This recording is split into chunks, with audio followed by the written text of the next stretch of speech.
Hello everyone, welcome back to my channel. My name is Becky Setra. I hope you're all doing well. It's nice to be back. If this is the first time you're watching my video, remember to like, subscribe and share with your friends because this information might be beneficial to them.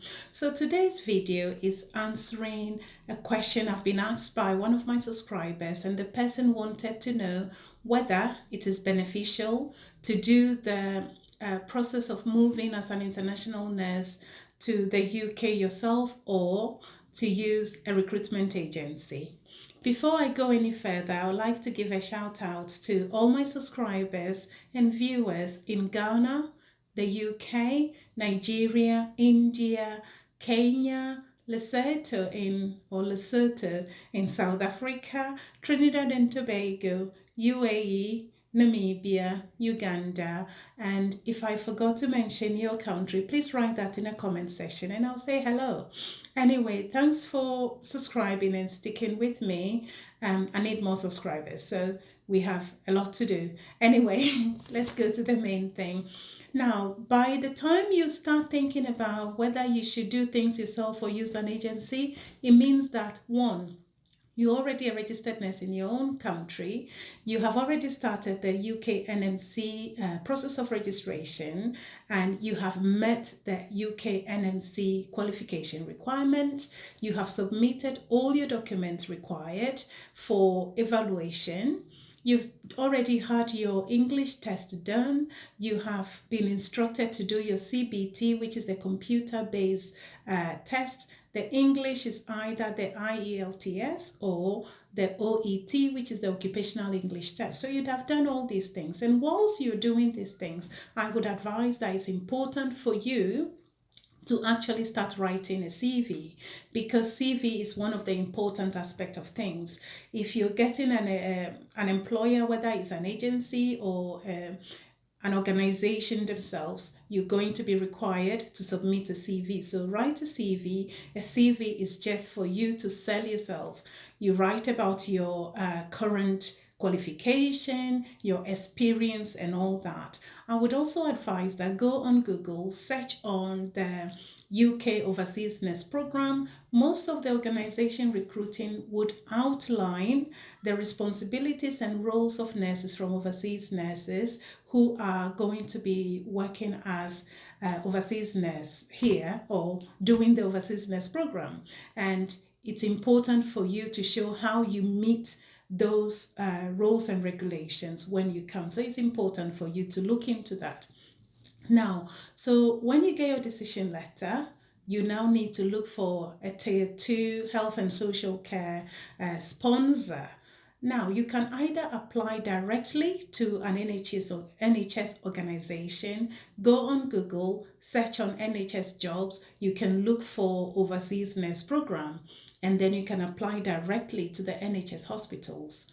So NHS stands for National Health Service, all right? Or you can search for care homes as well and find recruiters, organizations that are recruiting nurses from overseas. You can also search for UK overseas nurse recruitment agencies.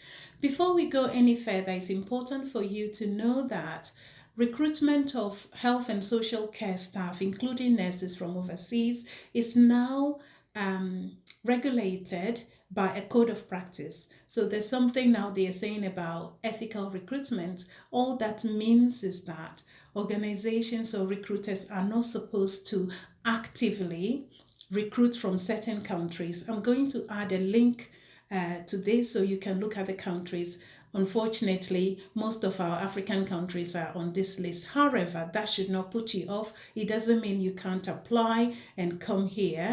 Means is that all these recruiters are not supposed to go to these countries and start flushing money and say, oh, we want you to come to the UK, we would give you this, we'll do. No.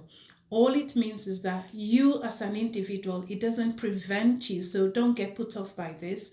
It means that you can do things yourself. You should look for the recruiters yourself and you can go through the process with them. Some agencies are a bit strict or funny, and they will say, oh, we are following these guidelines, so we are not recruiting from here or there. Some countries have actually, their governments have already got an agreement with the UK government. So places like Philippines and India, there is government to government agreement, so they are not affected. But some African countries and other countries are somehow affected. But as I said, it doesn't mean you can't apply yourself. You can do it yourself. So go ahead. You can apply to the agencies. Now let's come back to the question.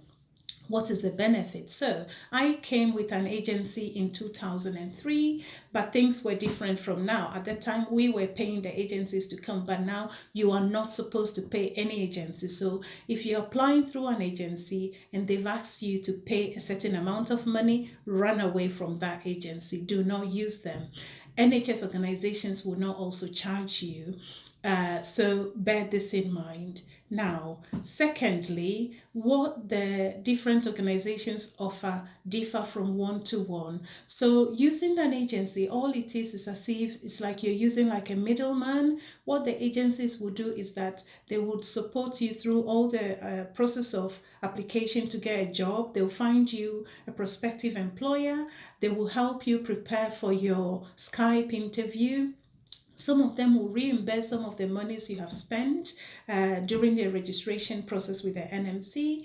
And then some of them would actually arrange your tickets for you. Some would pick you up. I wish I had that when I was coming 2003. They pick you up. Some will provide you with temporary accommodation so that you can stay for at least up to 3 months, by which time you are expected to have finished your OSCE. So OSCE is the final test of competence that you need to do when you get to the UK. So as I said before, you do your CBT, your English and everything else in your home country, but you need to come to UK before you can do the OSCE. So either the NHS, care home or agencies would support you and help you to prepare to do your OSCE within 12 weeks of arrival in the UK. When you finish your OSCE, you pass your OSCE, you get your registration or PIN number, and you become a nurse in the UK.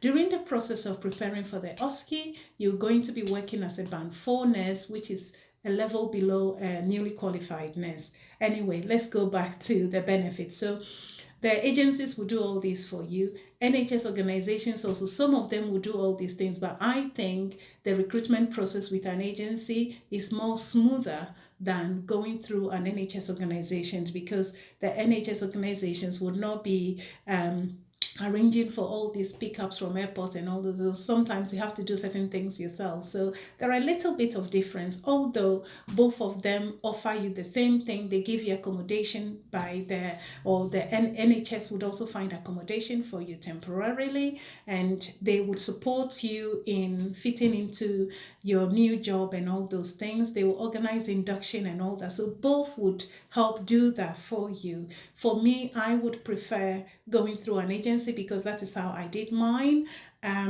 But other people, as I said, do not be put off by anything. You can do things yourself and you can get here yourself, and then they would induct you, they will prepare you regardless. If you're looking for a job with the NHS, as I said, go on Google and do as I said. These are some of the information I did not get when I was coming here. So it's very vital to know some of these things.